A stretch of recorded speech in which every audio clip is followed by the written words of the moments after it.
All right. I'm here with frequent colleague, friend, Brett Hornig. This is not a long run archives episode, although we are definitely overdue for one. And maybe once we get through this storm of mission critical events to cover in our sport, we can do that in, I don't know, mid-July or sometime, because I definitely miss those. But before I turn it over to Brett, I'll just give you sort of you, the listener and the viewer, an update on what we're doing. We have a bit of an announcement to make. Starting June 15th, we'll be doing wall-to-wall race companion-esque / sort of live coverage of both the Broken Arrow Skyrace series and the Western States 100, as well as pre-Western States coverage. I think in this episode, in addition to talking about why we're excited about it and our inspiration for doing it and how to tune in and who's involved, we will get into the weeds about what that looks like and hopefully the benefits to the listeners and fans of the sport. But I think before all that, Brett, it's weird to ask you this because we just recorded a shoe review a couple minutes ago, but for the sake of theatrics and dramatic effect, how are you doing today? Oh, I'm doing great. Yeah, like you said, it's crunch time. We're in crunch time right now. Just trying to get all our ducks in a row for our massive undertaking of a project that we have. Just yeah, like we're all in on it now. I'm yeah, I'm really curious to see like how this all ends up. Like for the sake of this, like I don't know who's going to be watching, but like how where are we trying to set the bar for our listeners right now on on what to expect? Like, should we hype it to here, or should we like set the bar really low so that way we can clear it no problem? I think somewhere low to in between, like the fatalist in me thinks we need to set it low to somewhere in between. But I will say too, like so much of this is dynamic. We just finished doing somewhat impromptu coverage of the Trail World Championships in Innsbruck, Austria. And Mike McMonagle and I, who often collaborates with Singletrack, we put together like a very informal Google Doc of like, okay, here are some of the deliverables and let's do that. But like when race day came for like the 80K as an example, we kind of threw that out the window and just started like doing what felt natural and right in the moment. Like we even, I DM'd Dan Kurtz, who's a member of Team USA over there, and said, Dan, are you at the finish line of the 80K? And he says, yes. I'm like, do you have an iPhone? Yes. Do you see Eric LaPuma? Yes. Okay. Can you like go over to like the finisher tent or the drug testing tent and like ask him to do a 60-second interview and then send me back that recording? I can post that as a reel. Yes. Awesome. So I have a feeling that a lot of the stuff we do at Broken Arrow, pre-Western States, Western States, it will be premeditated to some extent, but a lot of it, we're just going to kind of go on gut instinct. And if we feel like there's some opportunity there in the moment, we're going to seize it.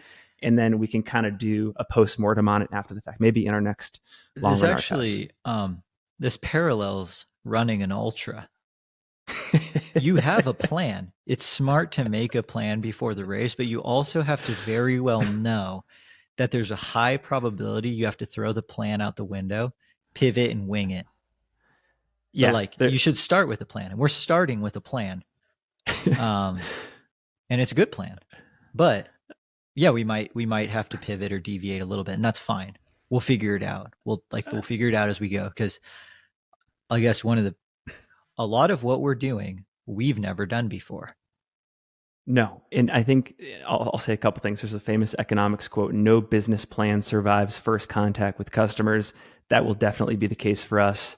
And then B, I'm a firm believer that every single year you're doing something, whether it's a media company like we're doing or coaching or some other thing, even in running, you should try to do one new thing a year. I know that, for me, the first year was like starting a podcast.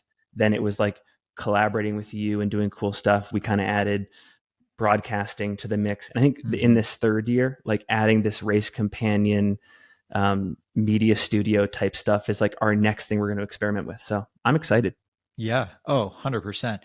Yeah. I mean, I think one of the most exciting parts of like what we're doing, which we'll dive into that, in just a few minutes, but we've gotten pretty comfortable with the audio aspect of pre-race, post-race shows, athlete interviews, but we're now going to add the video component Yep.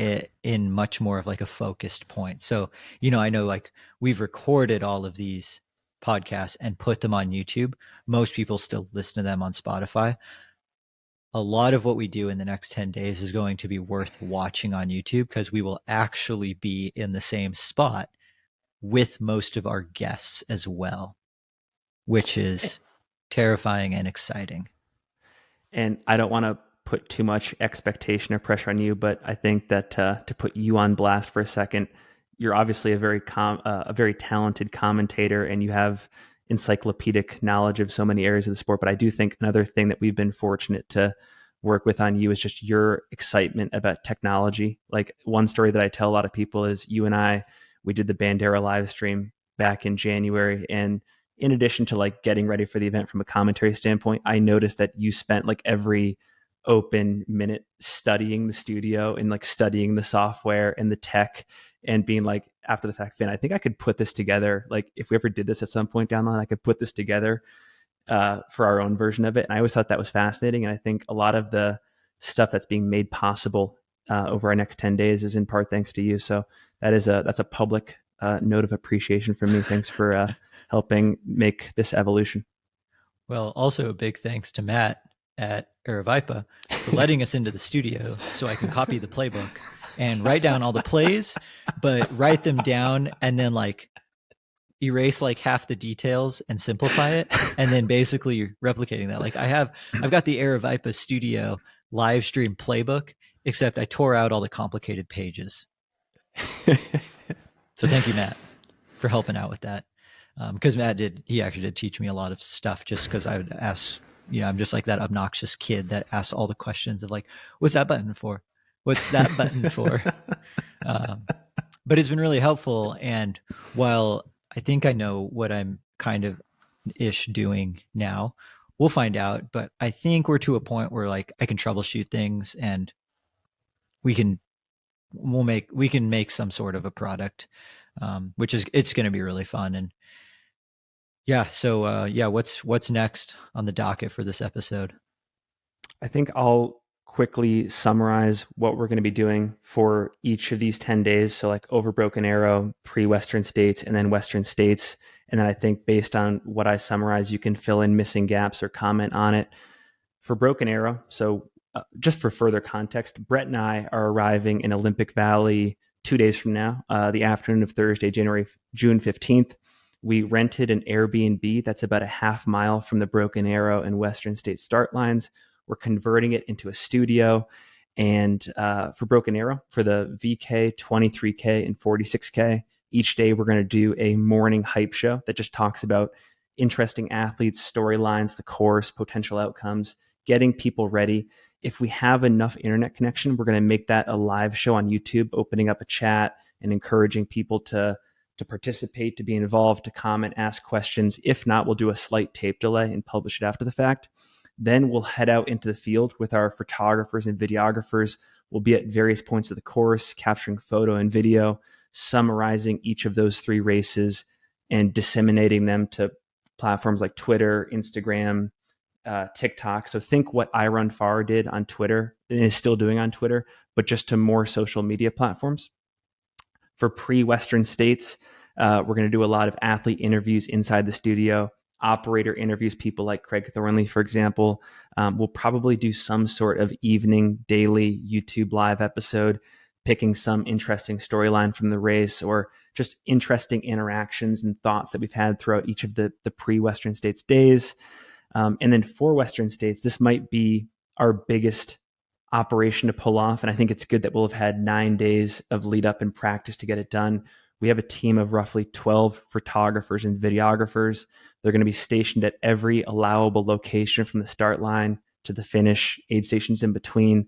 And we're going to be doing aid station to aid station photo and video based updates on the men's and women's top 10, reporting all of that information, not just the Twitter, but Instagram, YouTube, TikTok, etc. So telling the story that way. And so that's a summary of it. Brett, is there anything you want to fill in there or comment on? Group runs. Yes. Group runs. We Monday through Wednesday. So this is Monday, June 19th through Wednesday, June 21st. we are going to be hosting a group run at Palisades every morning where you just show up. We're going to scout out a couple different options. There's a little trailhead off behind the back parking lot of Palisades that I would love to start at, and we could go for a little trail run every morning. We will have various giveaways, demos, stuff. We got stuff. We got some awesome sponsors for this. So if you show up, you're getting some stuff, and we want to hang out with everyone. So like if you're up in town, in town for the week, like come running with us. There will be more details regarding that. We need to actually scope out some of the trails.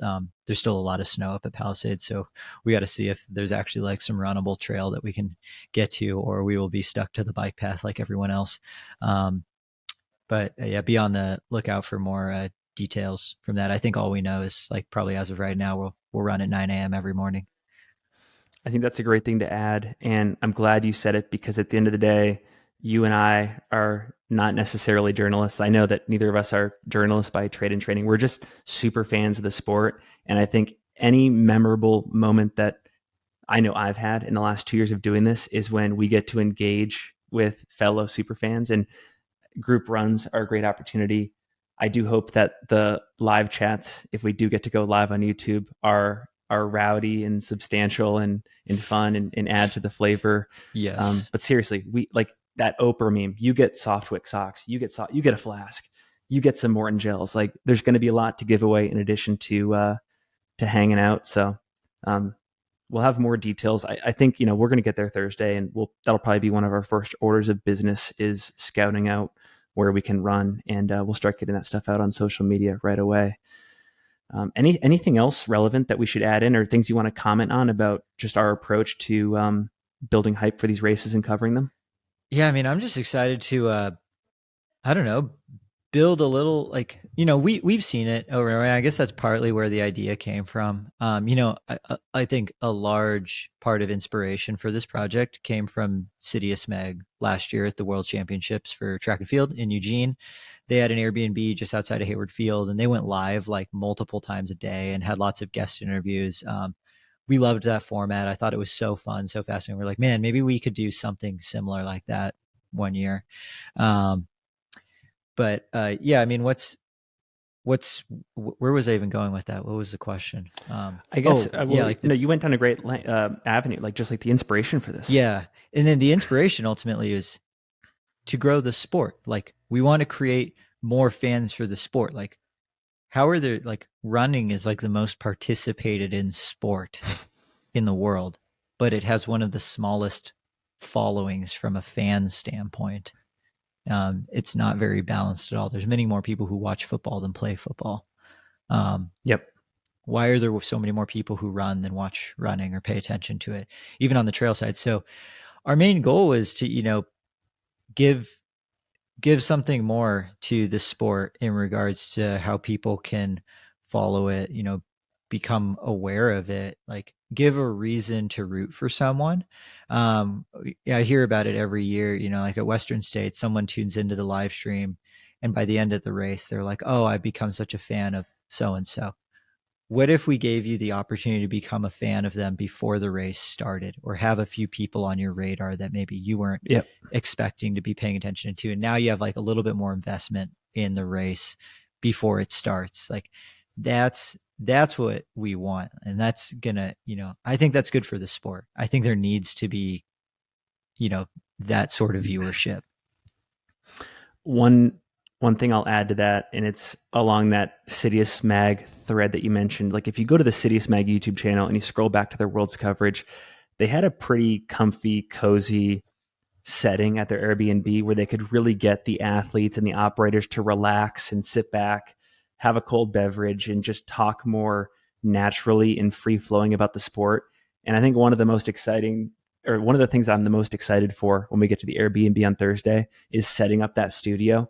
And then the moments where we get to invite the athletes in, the operators in, some collaborators, co-hosts, and just sit back in like just a more comfortable environment and ask questions and just pick topics and get after it, because I'm not convinced that we have been utilizing the best formats, podcasts included, by the way, like remote podcasts included. I don't think we've been using the best formats to get to the heart of some of these athletes' stories and their thoughts on the sport. And maybe by creating this more cozy ambiance environment, we're going to be able to achieve some of that at least, or just get the movement started in that way. Yeah. Yeah, I totally agree. And we've noticed that even just like commentating some of these races, like in the Aravaipa studio, like up in Flagstaff for Cocodona, like just being all in the same room at the same time, like it makes a difference. Something about like just being able to actually look at the guest and ask them a question. I don't know. You just, I mean, there's being able to do all this stuff remotely is incredible because it opens up tons of opportunities. But like, if there is the opportunity to do more of these live, I absolutely want to do that. Yep. And I also am very curious to see what kind of studio we end up building out because like this Airbnb, like neither of us have been in it. So I'm like so curious on Thursday when we walk in there and be like, okay, what do we do now? So this is what we're working with. Yeah. I mean, it might change 5 times over the course of the week. We don't know. It's like in dodgeball, they're like, we don't know who our best player is. We haven't played a game yet. All right, I do want to make sure we thank the sponsors of this coverage. Hoka, Rabbit, who's been a longtime sponsor of ours. Thank you so much, Rabbit. Thank you, Kevin Lara, in particular there. Morton and Features. And you mentioned the group runs. When you think giveaways and when you think goods for showing up at these things, those 4 sponsors are going to be offering up a lot of cool gear, nutrition, etc., to walk away with. We endorse all these products. They're awesome. And then in terms of how to tune in, where to find us, how to get involved, as you said earlier with the video component, the most important thing that you can do after listening to this episode is go into YouTube, typing in the Singletrack podcast, and figuratively, not literally, smashing that subscribe button, because I don't want you to break the mouse as you do it in utter anticipation and excitement for what we're about to do. Hit that subscribe button gently. It will subscribe you and you'll start getting updates. Hit the notification bell as well. Hit the notification bell too. A little bit of it, not all of it, will go to the podcast players. And then we'll also be ubiquitous across the Instagram, TikTok, Twitter, etc., especially during race coverage. So run Singletrack on some channels, Singletrack podcast and others, but just search us that way, find us, and then most importantly, like, get involved. Like, as I said earlier, broken record, our favorite moments are when the fans get into the live chat, the fans DM us, and they offer questions, comments, perspective. That is the best part. So in addition to subscribing, the other best way you can get involved is by being an active participant in all this, and which we're going to promote heavily. So send us all your juicy dirt. Yeah. Except be civil about it. We don't want to just create a whole like chat room of trolls. Like, that's no fun. No. One thing I did want to mention too, just like, listen to sponsors, Hoka, Rabbit, Morton, and Features. Like, that's a cool list. Like, that's a fun list because we did spend a lot of time figuring out who the right sponsors were going to be. And I am so excited that we get to partner with companies that like, we actually, like, I've run more trail miles in Hoka shoes than any other brand.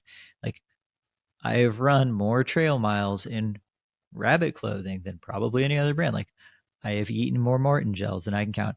I have done every ultra for the last like 5 years in Features socks. Like, prior to, like my first Western States in 2018, I trusted the race with Features. So like, it's so cool that like, we're getting to work with companies that I've just bought like lots of their products. Brett, how on a scale of 0 to 100, how tired of my sales pitch are you after we've done like 110 meetings with every single company either in or adjacent to the outdoor industry? Yeah, I mean, I'm glad that we're done with it now, and we get to wait until next year to figure it all out again. That's my elevator pitch. Sorry that the building was 400 stories tall. Brett, is there anything that I missed? And I'm like, okay, cool. Let me just hit the down button so I can start talking now. Awesome. Well, Yeah, bottom line, I'm super stoked. Couldn't imagine doing it without you and the rest of our team. We'll make sure over the course of the week to highlight the photographers, videographers, people that are in the trenches with us making this happen, because we did a lot, but there's a lot of other people that are going to be behind the scenes that are making it look especially good, making it pop. So those are my final thoughts. Anything else before we go? No, I mean, I think that's really it. Yeah, these next 10 days are going to be pretty wild, but I think it's going to be a lot of fun. And I'm excited to, hang out in Palisades for a week and a bit, and I hope, we get to hang out and meet some people who, listen to the pod and, come running with us and maybe hear their takes on the race, all that good stuff. Um, but yeah, it's gonna be a blast. I mean, it's what a fun weekend, like to have two giant races on back to back weekends in the same spot. Normally, you'd think that's like redundant, but they're so different. We actually just get like we're going like VK to 100 mile over the course of 10 days. That's awesome.